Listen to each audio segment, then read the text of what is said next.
Bismillahirrahmanirrahim. Alhamdulillahi rabbil alamin. Wassalatu wassalamu ala rasulillahi wa ala alihi thahirina ajma'in.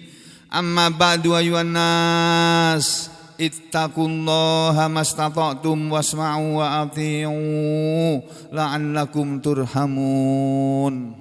Para muslimin rahimani wa rahimakumullah, mari kita lanjutkan kegiatan kita setiap pagi ba'da salat subuh, sebelum masing-masing kita mengerjakan pekerjaan rutinnya setiap hari, entah sebagai pelajar dengan bersekolah, sebagai mahasiswa dengan kuliah, sebagai pegawai swasta maupun pegawai negeri dengan bekerja mencari nafkah, atau sebagai apapun pekerjaan atau profesi kita.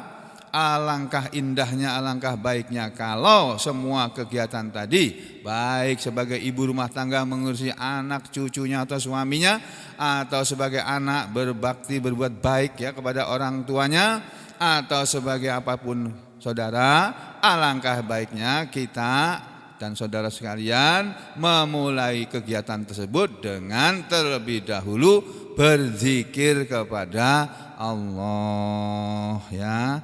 Berzikir kepada Allah, perintah berzikir kepada Allah itu banyak sekali dalam Al-Quran itu. Antara lain seperti yang tadi dibaca oleh imam kita ya. Pak Imam kita tadi membaca dalam surat subuh ini, surat yang sudah diterangkan untuk kedua kalinya dengan cukup panjang lebar. Mudah-mudahan makin hafal bagi yang belum hafal. Kalau yang sudah hafal ya enak, kalau yang belum hafal kan susah dong ngapalkannya itu ya. Nah, di dalam surat yang tadi dibaca, dalam surat Al-Insan itu antara lain Allah Ta'ala berfirman nih, A'udzu billahi minasy syaithanir rajim. Inna nahnu nazzalna 'alaikal qur'ana tanzila. Fasbir li hukmi rabbika wa la tuti' minhum athiman aw kafura. Wadhkur isma rabbika bukratan wa asila. Ini salah satu contoh ayat dalam Al-Quran yang menyuruh kita sebelum memulai aktivitas kita sehari-hari berzikir dulu. Allah berfirman, Inna sesungguhnya kami, maksudnya kami Allah, nahnu kami, nazzalna kami telah menurunkan, alaika kepadamu, atas kamu wahai Rasul, Al-Qur'ana Al-Quran itu, tanzila dengan sebenar-benar menurunkan. Turunkan Al-Quran itu dengan sebenar-benarnya Muhammad. Ini benar-benar turun dari Allah kepada kamu Muhammad. Ini bukan karangan kamu. Ini Al-Quran itu bukan karya kamu, bukan omongan kamu, tapi kami Allah yang memberikan Al-Quran ini kepadamu. Fasbir li hukmi rabbik, maka bersabarlah kamu wahai Rasul, li hukmi rabbika, kepada ketetapan Tuhanmu, kepada ketetapan Allah. Jadi Allah menetapkan apa saja kepada kita, kita harus sabar. Rasul ditetapkan oleh Allah sebagai utusan Allah, sebagai nabi dan rasulnya Allah, diperintah untuk menyampaikan, membacakan, menerangkan dan mengajari manusia hidup dengan Al-Quran dengan segala macam rintangannya ya. Tapi Nabi disuruh bersabar. Bersabarlah kamu wahai Rasul terhadap ketetapan Tuhanmu, atau terhadap keputusan, ketetapan hukum Tuhanmu. Wala tuti, dan janganlah kamu mentaati, mengikuti, menuruti, mematuhi, minhum diantara mereka, asiman orang yang berbuat dosa. Jangan kamu taati orang yang berbuat dosa diantara mereka manusia ini. Au kafuro, atau orang yang kufur, yang mengingkari nikmat Allah atau mengingkari Tuhan yang namanya Allah. Kamu jangan taat kepada manusia seperti itu. Terus yang di belakang, wadhkur isma rabbika bukratan wa asila.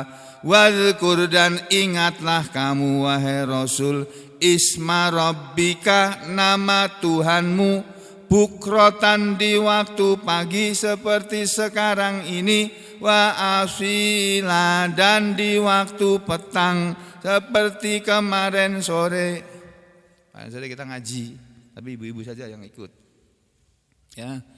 Jadi Allah menyuruh kita menyebut namanya di waktu pagi dan petang, ada zikir pagi dan petang, ada ngaji pagi dan ada ngaji sore, ada sholat pagi dan sholat petang. Sholat pagi adalah sholat subuh, sholat petang adalah duhur dan asar. Nanti setelah itu di belakangnya di belakangnya berbunyi wa minal lail dan sebutlah nama Tuhanmu di sebagian waktu malam, yaitu sholat maghrib dan sholat isya, atau melakukan tilawah Al-Quran di waktu malam, atau berzikir ya membaca wirid dan sebagainya di waktu malam.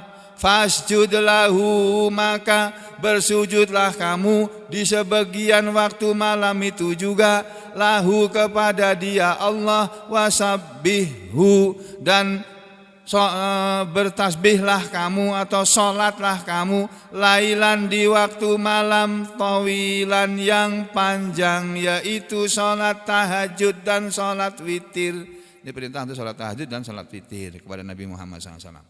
Nah kita kalau bisa begini nih, jangan kita menjadi manusia yang sibuk seperti yang disebut Allah di ayat 27 ini. Kita jangan menjadi manusia seperti yang nomor 27 ini loh. Innaha ulai yuhibbunal ajilah wa yadharuna wara'ahum yauman sakila. Sesungguhnya mereka itu wahai Muhammad, mereka orang-orang yang tidak beriman, orang-orang yang kafir kepada Islam ini, yuhibbunal ajilah, mereka orang-orang yang mencintai dunia, wa yadharuna dan mereka meninggalkan atau membiarkan wara'ahum di belakang mereka yauman sakila, urusan di hari yang berat, urusan di hari akhirat. Orang banyak yang sibuk oleh kegiatan dunia sampai melupakan urusan di hari akhirat nanti. Nah kita jangan seperti itu. Makanya kita ngaji.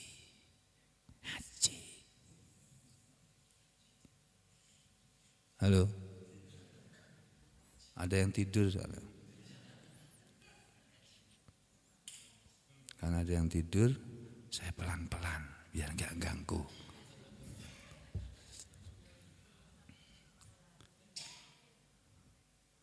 Dah bangun belum ya?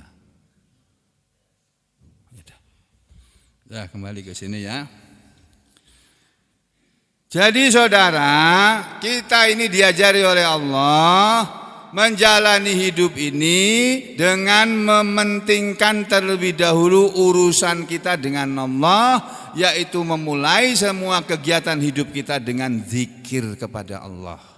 Zikir kepada Allah itu bisa dengan berzikir, mengucapkan la ilaha illallah subhanallah walhamdulillah wa la ilaha illallah wallahu a'lam dan sebagainya. Bisa dengan membaca Al-Quran, bisa dengan ngaji seperti ini. Ini berzikir kepada Allah juga. Jangan seperti mereka orang-orang yang kebanyakannya mereka lebih cinta kepada dunia ini, sesuatu yang segera, al-ajilah. Allah menyebut dunia ini sesuatu yang segera. Karena orang, kenapa lebih senang kepada dunia, urusan dunia kenapa? Karena segera, hasilnya kelihatan segera. Cari duit ya dapat segera duitnya. Walaupun mungkin sebulan sekali dibayar atau seminggu sekali.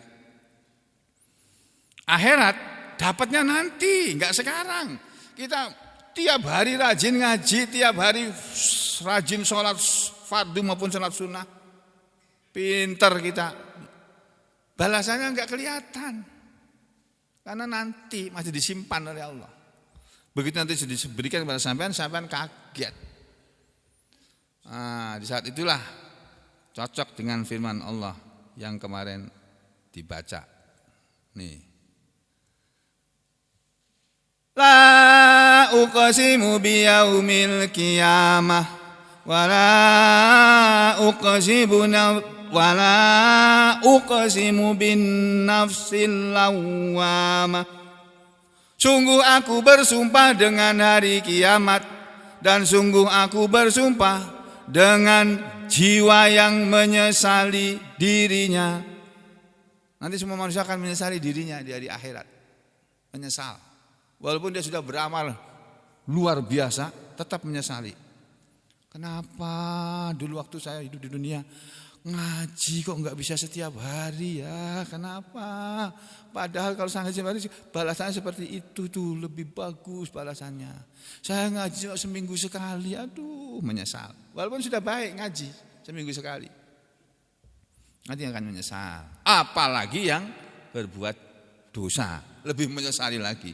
Kenapa saya juga nggak bisa menghindarkan dosa itu? Kenapa? Padahal kalau saya diam aja, saya nggak akan berbuat dosa. Saya duduk di rumah diam nggak akan berbuat dosa. Kenapa saya harus keluar? Kenapa harus ketemu orang itu? Kenapa saya harus begini? Akhirnya berbuat dosa. Nah ini ya. Nah sekarang setelah saya mengingatkan kepada saudara sekalian bahwa sebelum kita menunaikan kegiatan kita sehari-hari, hendaknya kita mendahului dengan mengingat Allah. Dan Islam mengajarkan kepada tiga bagian pokok dalam ajaran Islam adalah: satu, masalah akidah, keyakinan dalam Islam, nanti akan dijelaskan lebih lanjut insyaallah. Yang kedua adalah masalah akhlak. Akhlak ini jangan saudara sepelekan. Ada sebuah buku yang sudah diterjemahkan dalam bahasa Indonesia dan dibagi-bagikan oleh pemerintah Saudi kalau orang pergi haji atau pergi umroh, ini buku ini. Kalau yang dapat bagian, kalau yang enggak dapat ya sudah. Nah, judulnya Al-Akhlaqu fil Islam. Saya sebagian aja ini. Ini penulisnya siapa ini? Mana ini? Ya.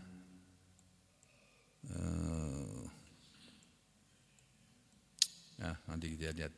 Jadi di sini saudara sekalian, dalam buku Al-Akhlaqu fil Islam, akhlak dalam Islam ini dicantumkan dalam muqaddimahnya firman Allah dalam surat Al-Qalam. Masih ingat enggak? Nun wal qalami wa ma yasturun. Kalau saudara jarang baca surat itu, suatu ketika baca lupa. Al-Quran itu gampang dihafal tapi gampang hilang juga. Mudah dihafal Al-Quran, tapi juga mudah lepas.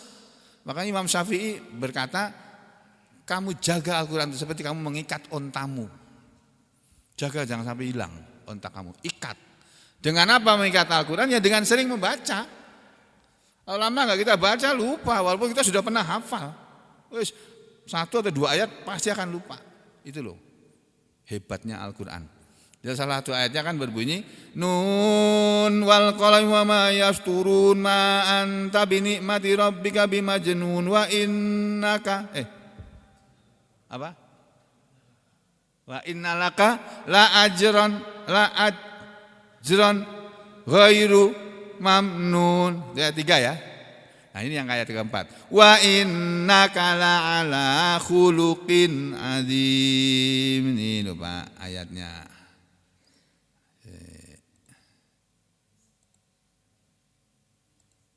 Oh kurang gede. Nah, loh Pak. Ini caranya ini. Nah, ini loh. Wa innaka, dan sesungguhnya engkau wahai Rasul, la ala khuluqin azim. Sungguh engkau itu berada di atas akhlak yang agung. Kalau di sini terjemahannya, engkau Muhammad sungguh benar-benar berbudi pekerti yang agung. Itu Nabi kita akhlaknya mulia, agung beliau. Nah, terus dicantumkan juga hadis-hadis lain di dalam pendahuluan atau muqaddimah dari buku ini. Ya, sudah. Kita ini. Nah, ini loh Pak. Qala Rasulullah SAW, Aksaru. Nah ini. Aksaru yang paling banyak, ma yudkhilun nasa, apa yang akan memasukkan manusia al jannata ke dalam surga adalah taqwallahi, takwa kepada Allah, wa husnul huluk, dan baik akhlak, berbudi pekerti baik, berakhlak mulia. Jadi ini kebanyakan yang akan memasukkan manusia ke dalam surga itu nggak ada di sini. Sholat, puasa, haji, umrah nggak ada. Takwa kepada Allah itu saja sudah. Ya walaupun dalam pengertian takwa kepada Allah itu adalah menjalankan semua perintah Allah, meninggalkan segala larangan Allah, termasuk menjalankan perintah sholat, puasa, zakat, haji, umrah dan sebagainya. Ya, yang paling banyak memasukkan manusia ke dalam surga adalah takwa kepada Allah dan berakhlak mulia. Di sini terjemahkan yang paling banyak menyebabkan manusia masuk ke dalam surga adalah takwa kepada Allah dan budi pekerti nih yang mulia. Ini 2 hadis. Terus di bawahnya lagi ada nih. Apa wasiat Nabi kepada Abu Hurairah? Rasulullah SAW pernah berwasiat kepada Abu Hurairah sebagai berikut wasiatnya. Ya Aba Hurairah, hei Abu Hurairah, alaika bihusnil huluk, tetapilah dirimu dengan akhlak yang baik. Wa qala, dan berkatalah Abu Hurairah, wa ma husnul huluk, dan apa itu akhlak yang baik ya Rasulullah? Akhlak yang baik itu apa yang engkau maksudkan ya Rasulullah? Kok aku disuruh supaya menjaga akhlak yang baik? Ini jawabannya Rasul.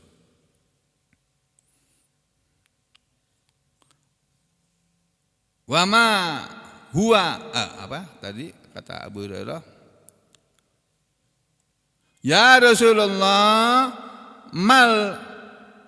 ma husnul huluki ya Rasulullah. Apa akhlak yang baik itu wahai Rasulullah? Qala, Rasulullah menjawab, ini Pak, akhlak yang mulia itu ini. Tasilu man qata'aka. Kamu menyambung kepada orang yang memutuskan hubungan denganmu. Ada orang ini memutuskan hubungan dengan kita. Aku enggak mau ngomong sama dia lagi, enggak mau. Bergaul sama dia lagi, enggak mau. Berkawan sama dia enggak mau. Orang yang kayak gitu kamu deketin. Assalamualaikum. Melengos. Gak apa-apa, hari ini melengos, besok datangin lagi. Assalamualaikum. Jajak salaman, gak mau juga. Besok lagi datangin lagi. Itu. Menyambung orang yang memutuskan hubungan dengan kamu. Kalau kebanyakan kita kan enggak. Orang gak mau sama teman, ya sudah, biarin aja, gak mau. Berarti kita belum berakhlak yang agung, belum. Ini loh, akhlak yang mulia itu tasilu man qata'aka, kamu menyambung hubungan silaturahmi kepada orang yang memutuskan hubungan silaturahmi dengan kamu, itu satu. Yang kedua kata Rasul, wa ta'fu, dan kamu memaafkan, kalian memaafkan atau kamu memaafkan man orang yang zalamaka, telah mendolimi kamu. Masya Allah. Ada orang mendolimi kamu, tapi kamu mau memaafkan. Kamu dicaci-caci, maki orang. Oh, presiden tolol misalnya. Kebetulan kamu presiden. Kamu tidak membalas. Oh, itu kamu orang yang mulia itu. Ya, misalnya begitu. Yang ketiga, wa tu'ti, dan kamu memberi man kepada orang yang haramaka, menghalangi kamu. Jadi kalau ada bagi-bagi duit itu, semua dikasih kecuali kamu. Orang ini sentimen sama aku rupanya ya. Dia lainnya pada kita kasih duit, aku gak dikasih sendiri. Nah, gak apa-apa. Nanti giliran dia yang bagian membagi-bagi duit, yang dikasih per nomor 1, yang gak ngasih. Sini kamu, ini saya kasih duit. Itu Pak, akhlak yang mulia itu. Memberi kepada orang yang menghalangi kamu atau tidak mau memberi kepadamu. Ini hadis ini diterjemahkan begini, ya. Nabi berkata, wahai Abu Hurairah, berbudi pekertilah yang baik. Abu Hurairah kemudian berkata kepada Nabi, ini Pak, Abu Hurairah berkata, apakah budi pekerti yang baik itu ya Rasulullah? Beliau bersabda, kamu menyambung orang yang memutuskan silaturahmi denganmu. Yang kedua, kamu memaafkan orang yang telah berbuat zalim kepadamu. Yang ketiga, kamu memberi sesuatu kepada orang yang telah menolakmu. Tadi saya mengartikannya menghalangimu, mengharamkanmu, menghalangi kamu. Dia enggak mau berhubungan dengan kamu, malah kamu kasih. Nih, kasih kamu. Lalu kamu benci sama aku, urusan kamu benci. Ini ada bagian-bagian duit. Nah, aku yang berhak membagi, aku kasih kamu. Nih. Ini Pak, akhlak yang mulia itu kayak begitu. Itu yang ketiga. Yang keempat Pak, yang enggak kalah dahsyatnya ini loh. Qala telah bersabda Rasulullah sallallahu alaihi wasallam. Apa sabda Rasul? Innar rajula, ini kata Rasulullah SAW. Innar rajula, sesungguhnya seseorang itu la yudriku, sungguh dia bisa mencapai bihusnil hulukihi, dengan baik akhlaknya, dengan akhlaknya yang baik, darajata, derajat as-shaimi, orang yang ahli puasa, al-qaimi, orang yang ahli sholat. Orang yang jago puasa karena semua puasa sunat dia jalani.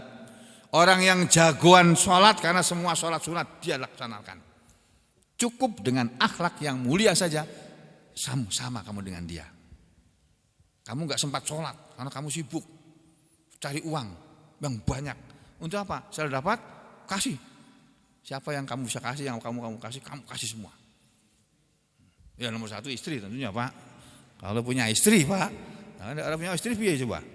Nah, kasih ibunya, ibunya sudah enggak ada. Ya kasih anak-anaknya, kasih cucu-cucunya, kasih keluarganya. Masih banyak Pak orang yang memerlukan bantuan kita itu. Ya. Jadi karena sibuk dia cari uang dari segala macam penjuru, dari segala macam jurusan, dari segala macam bidang, dapat uang banyak, terus dia berbuat baik dengan hartanya. Orang yang kayak begitu itu bisa mencapai derajatnya sama tingginya dengan ahli sholat dan ahli puasa. Ini hadis ini diterjemahkan oleh orang Indonesia begini. Sesungguhnya orang yang berakhlak mulia sama derajatnya dengan orang yang berpuasa dan mendirikan sholat. Gitu aja terjemahannya. Hadis riwayat Ahmad. Ini kan nggak ada alamatnya nih Pak. Dalam Musnad Imam Ahmad di mana? Ini harus kita cari. Dan saya belum sempat mencari karena belum sempat mencari dan waktu sudah habis. Sampai sekian saja dulu. Aqulu qauli hadza astaghfirullah li wa lakum. Allahumma taqabbal minna innaka antas samiul alim wa tub alaina innaka antat tawwabur rahim. Wa sallallahu ala Muhammad wa ala ali Muhammad walhamdulillahi rabbil alamin.